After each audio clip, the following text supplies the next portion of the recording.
Well, welcome to another episode of Breakaway from the Rat Race. And today I have the pleasure of speaking with Paul Epstein.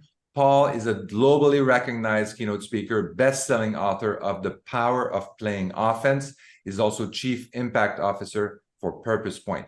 He's known for transforming underperforming NBA teams into top financial performers and breaking every premium revenue metric in Super Bowl history as the NFL's sales leader. His new book is called Better Decisions Faster, where he provides readers with the tools they need to make better decisions in fast-paced business environment. Paul, welcome to the show. Thanks so much, Eric. Fired up to be here. So let's so this is very, very important. I think there's so much information now out there. And as a leader, as a decision maker, you need to be able to differentiate what are the things that are actionable, the facts, the things that you need to take action on, and all the other things that are, that are noise, that are not important. So how do you coach? How do you see it so that people can make better decisions? 100%. And like you said, there's always going to be noise all around us. Noise can be the news, noise can be the media, noise can be coworkers, noise can be fellow leaders, noise can be our families. Noise can just be thoughts in our head that don't serve us. We have countless and endless pollution inside of our heads that I don't necessarily think we're aware of how much we have in it. So when I wrote the book, Better Decisions Faster, it was about the alignment of head, heart, and hands. Head being our mindset, heart being our authenticity. So that is our truth, our non-negotiable truth, and hands being our actions. And until we're only taking actions when our head and our heart are on board, I call that a green light. Yeah. When neither our head or heart are on board, that's a red light. When only one of the two, head or heart, is on board, that's a yellow light. And what I've seen from some of the top performers in the NFL, the NBA, high growth founders, CEOs, all of the folks that I coach and that I lock arms with, they're obsessively clear on who they are and why they do what they do. And the whole world over indexes on what they do, how they do it. But I believe that before we get to the what and the how, we have to be crystal clear and confident about our who and our why. Because when we're confident about our who and our why, the noise doesn't take us off course. It might make us veer 1%, 5%. Think of the noise of 2020 and beyond. Well, some people and some businesses crumbled while others literally reinvented themselves and took a very purposeful pivot. And now they're bigger, faster, stronger than ever because of what they experienced. And I promise you, if they were not clear and confident going into the pandemic, they're not even in the game. And so part of the noise is, who are you at your core? And if we could call those your values, when I work with athletes, CEOs, and beyond, I have crystal clear clarity. More importantly, they do, on their core values. And then we introduce them to the path and the formula on how they can step into every day to get over that noise and not let the noise derail them by having unshakable confidence at the most critical forks in the road of business and life. So when they decide what decisions do they make, what actions do they take, it has to be connected to who they are at their core. Otherwise, the noise will always win. And here's the formula, Eric. Yeah. Confidence equals values times action. The multiplication is how consistently you do it. So show me a person that takes consistent action on their values. I will show you a person with unshakable confidence. And so I'll give you two examples, and then we'll kick it back to you, and we can totally go back and forth on this. Yeah. Let's say that somebody had a core value of joy. Yep. Well, I would say, think of the actions that bring you joy, and we start small. It could be cooking your favorite dinner that night. It brings you joy, but what you're doing, you're creating muscle memory. You're internalizing it. And all of a sudden, the next day, you do another joyful act, another joyful act, another joyful act, and habits form in a 3 to 4 week time period. So if we can take consistent swings of the bat in alignment with our values, which is who we are, now we build that unshakable confidence. Let's use an example with a little bit higher stakes. Let's call it courage.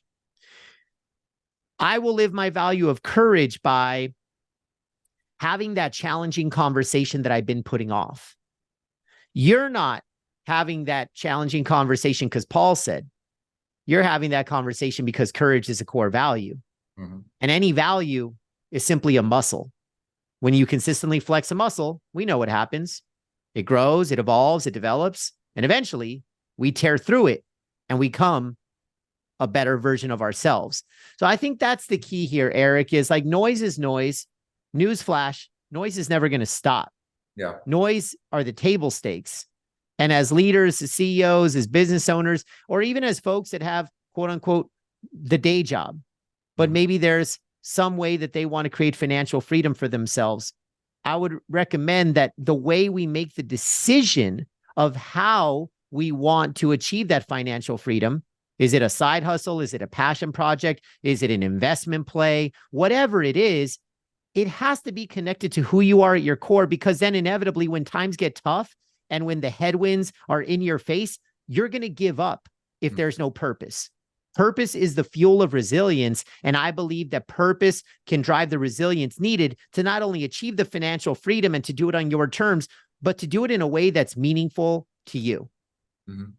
Yeah, I think that's very interesting. I think that it kind of changes a little bit, kind of like how I see like we talk a lot about mindset change, right? So a lot of people are working full time, and then we're asking them to do like a mindset change and say, well, now if you want to achieve financial freedom, my recommendation is that you build a passive income portfolio and you do it with these investments.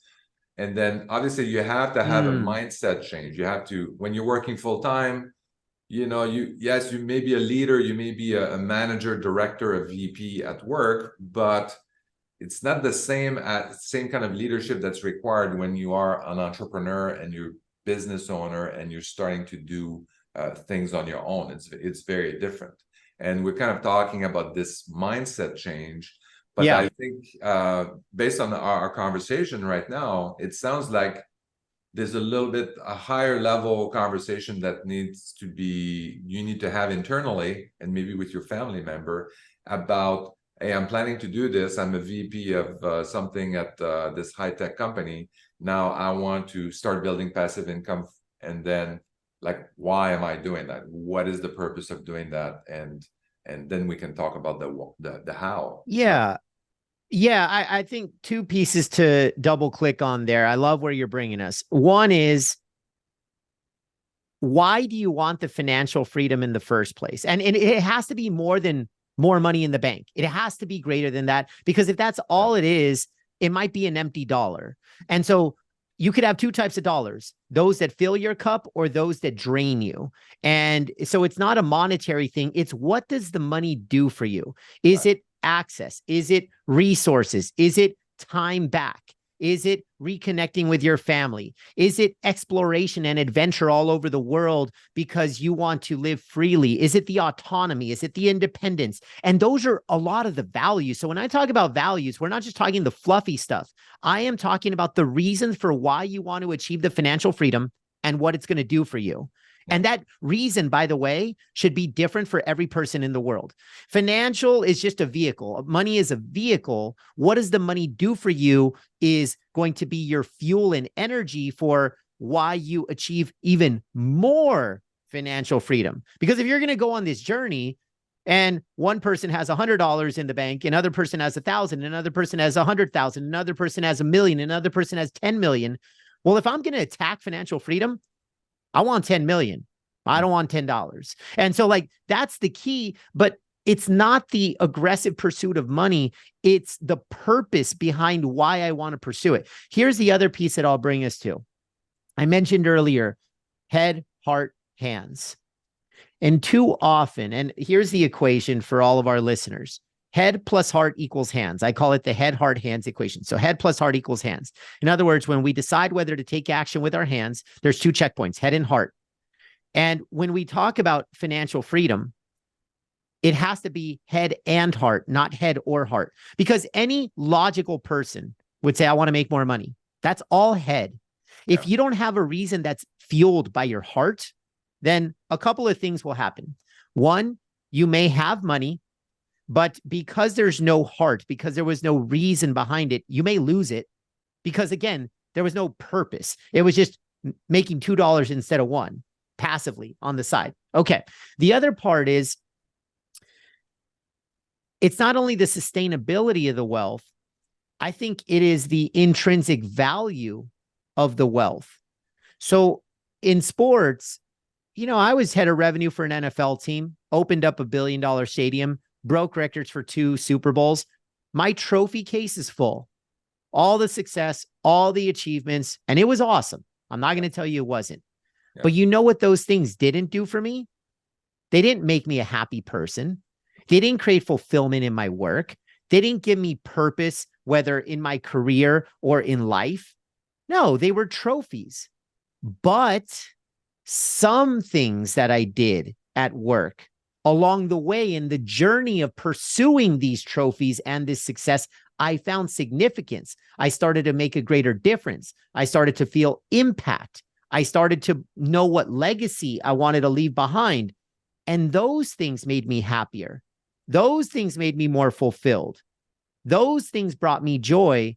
And so what I'm getting at here is financial freedom is nothing more than a trophy at the end, but it's not going to make you a happier person. It might give you some freedom, but if you're not happy, you're not even going to enjoy your freedom. If anything, you're going to have more spare time to be unhappy. So for me, I want to make sure that if I'm going to achieve financial freedom, that I do it based on what my heart tells me is going to bring me fuel. Mm-hmm. And so I'm going to choose wisely how I pursue the financial freedom. I'm going to make smarter bets, and I'm going to check in with my heart on the bet. I'm going to question the investment. Is this only a financial play? That's all head. Is there a heart-based reason why this makes financial sense to me? Am I contributing to a cause? Am I helping a certain type of person where I'm expanding on how I want to contribute more in the world? Those are the types of heart-based questions that I would be checking in on. Either way, we're going to get to financial freedom, but I don't want to be unhappy with freedom. I want to be happy with freedom. Mm-hmm. Yeah, and this is one of the reasons too, like when I'm talking about financial freedom, I don't want people have some kind of like fluffy goals. Like I want to have like $5 million. $5 million is not really the kind of goal that's going to say, okay, this is going to make you achieve financial freedom. I try to make it more tangible, something that is more kind of like realistic. I have like a passive income target. This is how much you need to make every month in order to be financially free. But I see also, so this is still kind of like the head piece of it. Mm-hmm. The mechanics of getting your time back, getting the financial freedom, but also focusing on why you're doing this, like spending more time with friends and family, traveling more, getting your time back. But getting your time back, if you don't have anything else to do, it's going to be something you mentioned earlier is like, if you don't have any kind of sense of purpose when you're doing this, you're going to have all the time in the world to think about how miserable you are. It's not going to be helpful very much. So you want to make sure that there's something else that's driving you, some passion. Your heart is driving you in the right direction, so that you're not just focused. You have a balanced equation, basically. Yeah. Do it for a purpose bigger than me, bigger than my monthly bills, and then the head is going to tell me how we're going to do this logically, and then action is your hand piece of it. This is how we're going to do it. We're going to do this investment, and then we're going to continue doing that. Yeah, and I think one piece to highlight here is we're all familiar with dopamine, right? It's that chemical inside of us that gives us that really special instantaneous feeling. Frankly, it's why Vegas does so well, because slot machines give us dopamine. Okay. And a couple other examples, mile markers, when there's a marathon being ran, without the mile markers, we don't get that dopamine hit. And so a lot of people will quit, but when they see they're making progress chemically, they say, yes, I'm at 10, I'm at 11. So it's kind of our progress meter, and it's our momentum driver, and it's our growth driver. Here's how it all applies to what you just said too. All right, I want financial freedom. That might be the pot of gold at the end. Mm. Let me share a quick example and story of a pot of gold that I achieved. You mentioned I'm launching my new book, Better Decisions Faster, after a bestseller a few years back in The Power of Playing Offense. Well, Power of Playing Offense was my first book. As a first-time author, the whole world tells you that you should become a best-selling author. That's the juice. That's the squeeze. Well, there's a happy ending to the story. I did become a best-selling author, and I specifically remember the day. And it was March 20th, 2021. And it's this ecstasy, it's this euphoria. You have this magical feeling when you finally get that hit. And then on the morning of the 21st, poof, it was gone. It was nothing more than a sugar high. So here I was pursuing this goal that I thought was so meaningful to me. And I probably 2020 hindsight was pursuing it for the wrong reasons. I was over indexed on the value and the feeling I thought the trophy would give to me. But the reality is this: dopamine should not be exclusively for the pot of gold at the end. If we think that we're going to have this special feeling when we finally get to achieve whatever we're seeking to achieve, whether it is financial freedom, the next job up the ladder, whether it's, hey, when I can afford that bigger home, that nicer car, that whatever it is, I promise you from real life experience, not only personally, but from all the people that I coach that can afford any toy in the world, and they will all say the same thing. I thought these things or this trophy was going to bring me happiness. And everybody now realizes that that's not the game that they're playing. Mm-hmm.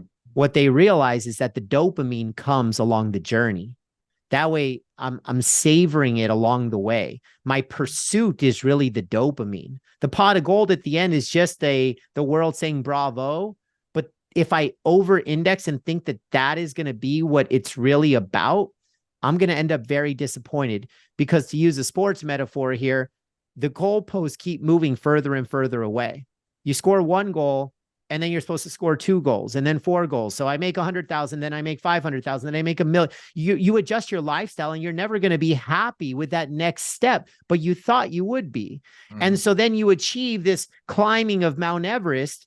And when you're up there, the universal question is this it? Is this really it? This is everything that I've been working for? This is how I feel? And it's that disappointment when you reach the top of the ladder that I would love to shine a light on, because for everyone listening in, hell yes to financial freedom. But if you don't enjoy the process, if your heart is not on board for the journey, then all that's going to happen is you're going to have the finance and you won't enjoy the freedom. And you're going to ask yourself, is this it? And I would love to get ahead of that feeling with everybody listening in to say, before you get to that disappointing climax, lock in on the process, lock in on the journey, lock in on the reason why you're doing it. And if you are, then you're not going to have that sugar high like I did when I became a best-selling author. Mm-hmm.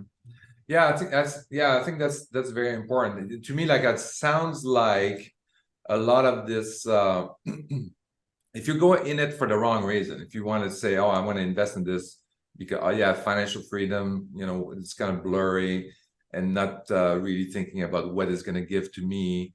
And if I don't really spend enough time, like at the heart level, really feeling how that's going to change my life and all that kind of stuff, I could be in a situation where I'm just filling in a void. It's kind of like the new sugar, or the new candy, or the new thing where people are just, they're buying or they're consuming to fill a void inside.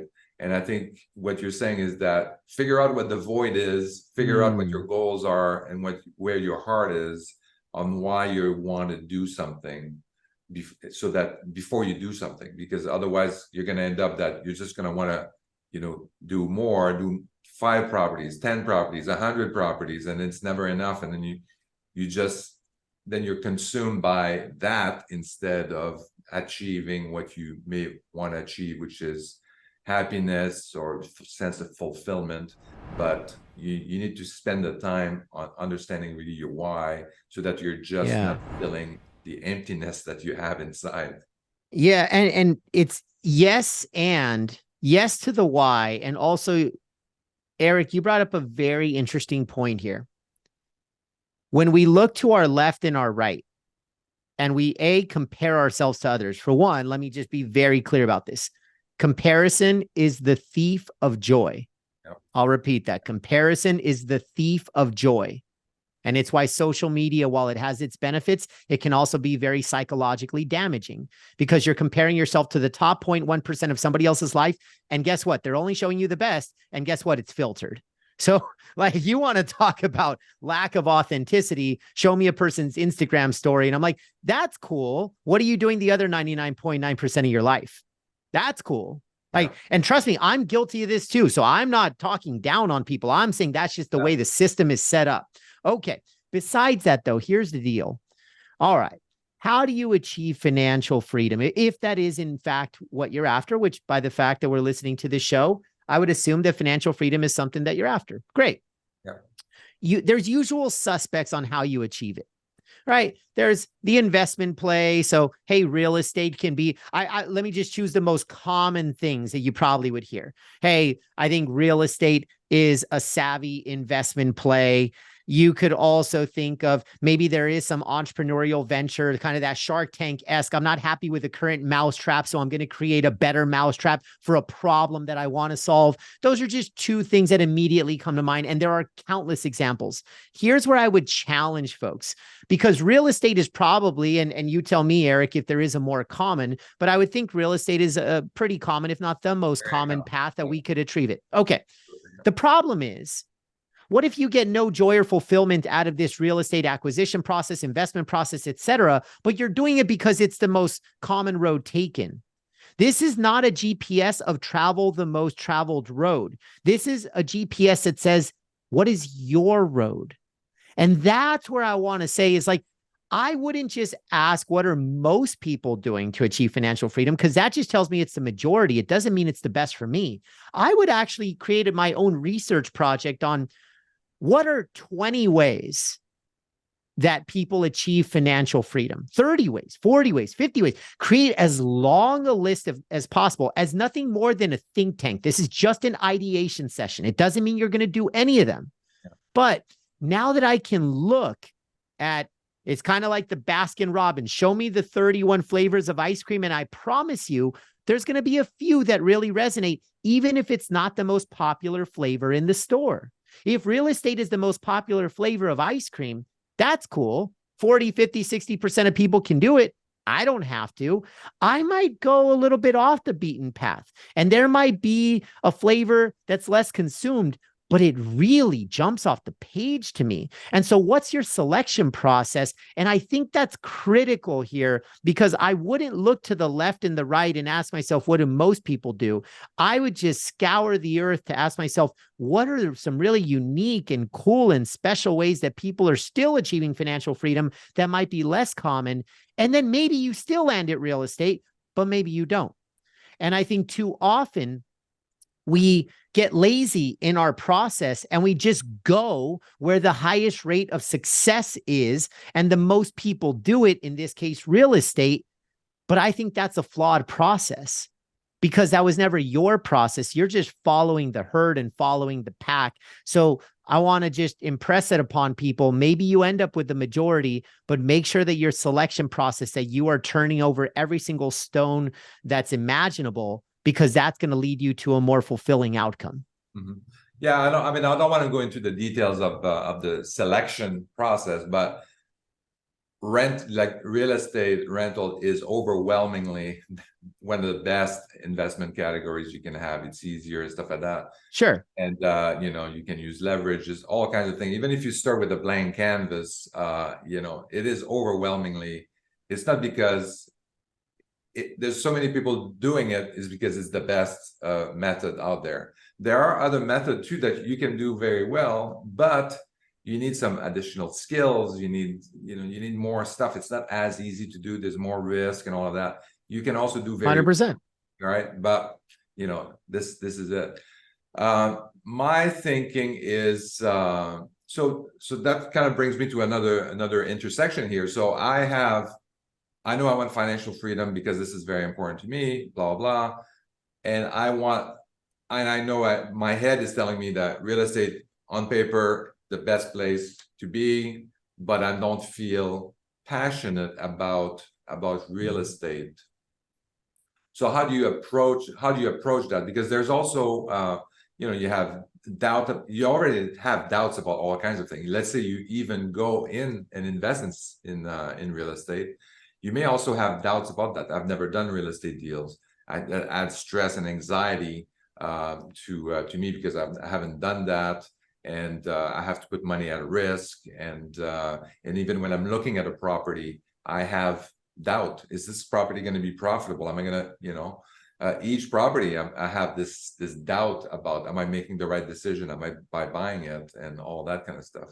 So how do you process that, kind of like that balance between, yeah, I really want to have this, I wanted to have, I've selected this investment method, and I love it, or I don't love it, but I know it's going to give me the result. And then also going through the process of that investment method and processing all the doubts, all the stress and anxiety that may come with it.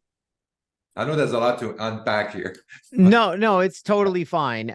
I think you mentioned one of the words that probably can cut to the chase of the heart of this matter. You said passion. Yeah. And in your case, you said, hey, my head says this could be, or it is a good idea, but perhaps I don't have passion for it. So my first challenge to everybody listening in, if this could explain the situation that you're in right now, where you say, I'm interested, my head says yes, but my heart may not fully be on board, because, and this is part of Better Decisions Faster as a book, there's 12 values that I call green lights. Green lights are the utopian way of thinking about when my head and heart are on board. And this is a value that is a vehicle for how to achieve green lights.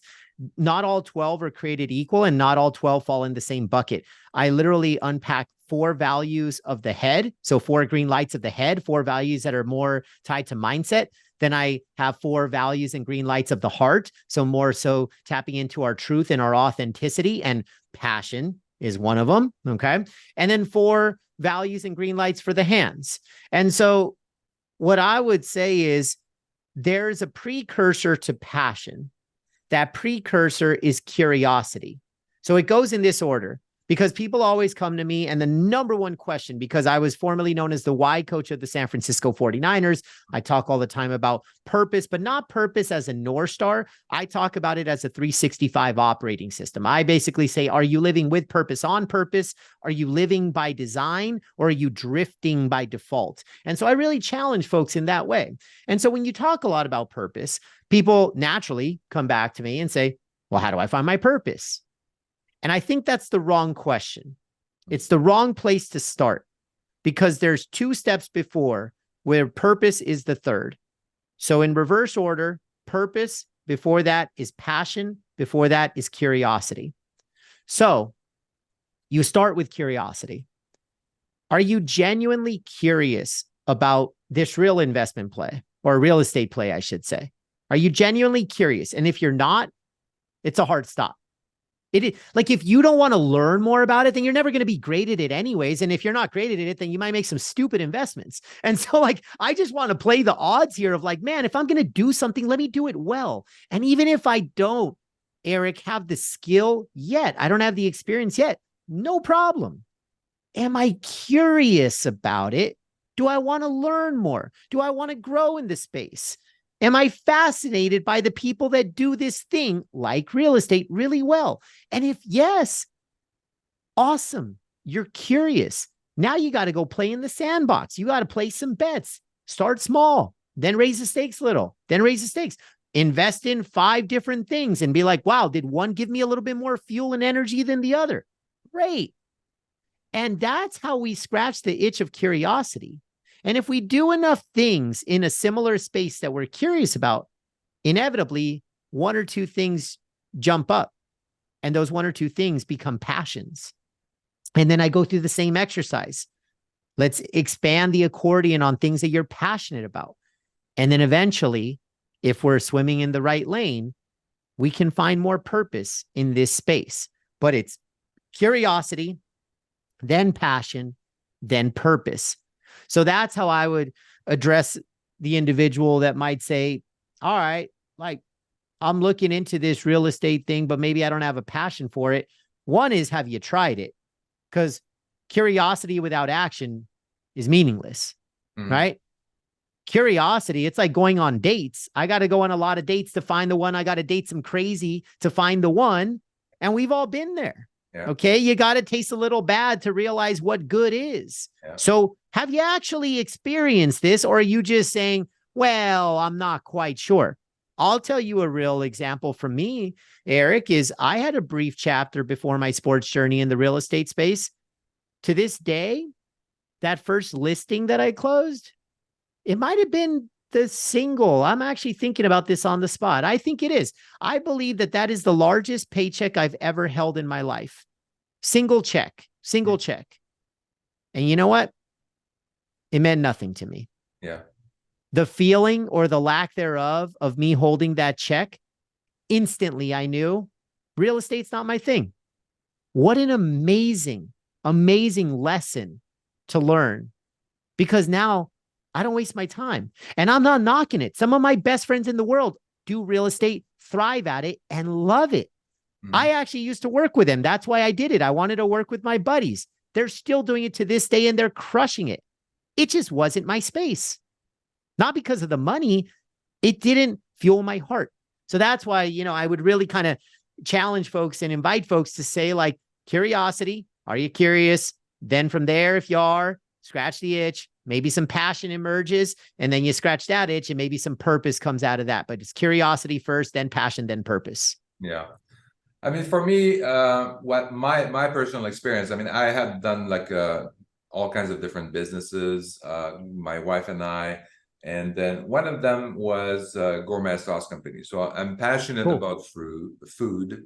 And I was always very curious about food and cooking and all that kind of stuff. We did a few different businesses about food, and we ended up doing like a gourmet sauce company, and we started working on that.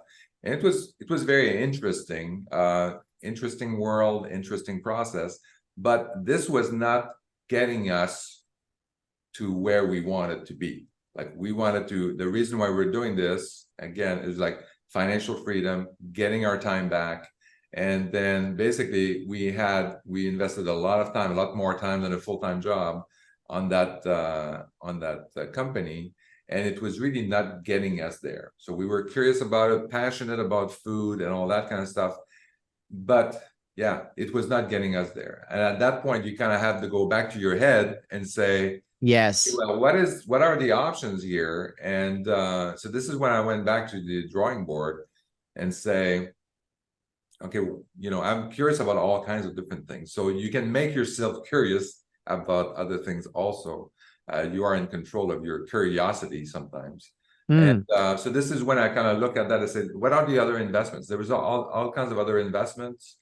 And but really, when we go back to the white canvas, like, means real estate investing became the one that I spend most of my time. And this is how I achieve financial freedom, is with real estate. And, yeah. In a short order as well. So from that perspective, was that my passion? Not really. I was very interested about real estate investing, but I was more interested in getting my time back and making an investment to get my time back. And then after that, if I want to, I can explore things that are a little bit more, that I'm more passionate about. Yep. Now that I have financial freedom, I have the time to explore other things. Well, it's like Nietzsche said, when your why is strong enough, you'll figure out the how. Okay. So in your case, real estate is not your why. The why was your time back and all of the other things you just said. The how, the vehicle, the instrument is real estate, but ultimately you want the benefits on the back end so much that for you, if winning time back is a thing, if you have two paths to winning time back, one path is an investment of 1,000 hours a year, and the other is an investment of 20 hours a year, just making things up. Yeah. Well, of course, you would say the 20 hours wins because it doesn't conflict with your end goals. And so if you find a path But yeah, a couple other things to unpack there. Super quick hits. Jay Ferrugia, he runs Renegade Radio, a top health and fitness podcast, good buddy. And he has a great question that I want to share with everybody because like me, where I'm so energetic and passionate about so many things in life, and so is he. He says, Paul, if you ask me what am I passionate about, it would be a list of a million things. He's like, so that's not a good question for me. The better question, instead of what do I love to do, Jay says, what do I hate not doing?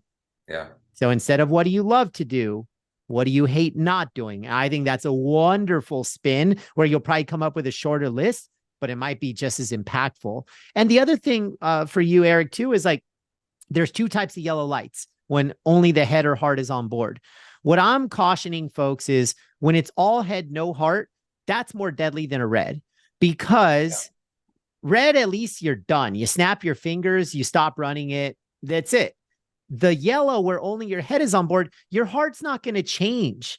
The heart doesn't change week to week, month to month, year to year. Your heart knows what your truth is and what's authentic to you. So don't lie to yourself is what my cautionary tale would be there. What you were in was kind of the good yellow. Hey, I love cooking. I love the space. But the head is like, hey, man, you're not making money. Or, hey, man, like whatever it is, right? It can't pay the bills. It can't take care of my family. All very real things. And I think that this is not head or heart. This is head and heart. But I find that the majority of the world doesn't struggle to tap into their mind. Their head, they always think logically, is this a good idea? Especially when it involves money or investments. We overly default to logic. What I'm urging people to do is to not ignore the heart.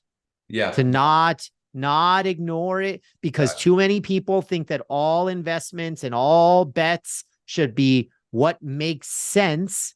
And I think that's only half the battle. So in your case, good on you that you said, I'm passionate about this, but the head had some concerns.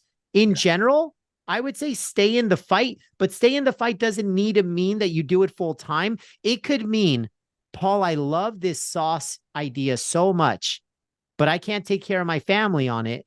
So here's what I'm going to commit to with my hands. This is my action.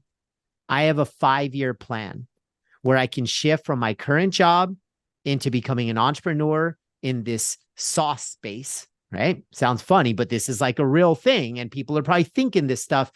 You don't need to make the decision today to take the leap or pull the trigger, but you need to take daily and weekly actions to create progress and momentum. And that journey might take you 5 years. Better decisions faster is not better decisions fast. Sometimes faster means you're going to step into this heart-led decision in a handful of years when your head finally can justify it. But it was all those intentional green light micro actions along the way that got you to eventually pull that trigger. And so, some of my bigger decisions took 1 or 2 years, but I would have never made them if I didn't check in with my head and my heart. Mm-hmm. Well, Paul, thank you very much. This was a very wise conversation today. So I think that was very helpful. So I really appreciate your time. And then make sure that you check Paul's new book, Better Decisions Faster. Paul, if people want to reach out to you, what's the best way for them to reach out? Everything and anything is on my website, paulepsteinspeaks.com. And I also want to give a free gift to everybody listening in as a thank you for the time invested today. It's a confidence quiz. So if you want to know your confidence score 1 to 100 so that you can understand, okay, if I want to achieve financial freedom, if I want to make the right investments in the right place, if I want to make better decisions faster, I can't do that without the highest levels of confidence. So we've got to start to know where you stand 1 to 100. And then I'll even arm you with some resources on the back end on how you can elevate your confidence on that score of 1 to 100. So it's all on my website, paulepsteinspeaks.com. Main nav bar, just hit confidence quiz. It takes less than 5 minutes and you will know 1 to 100 exactly where your confidence is at.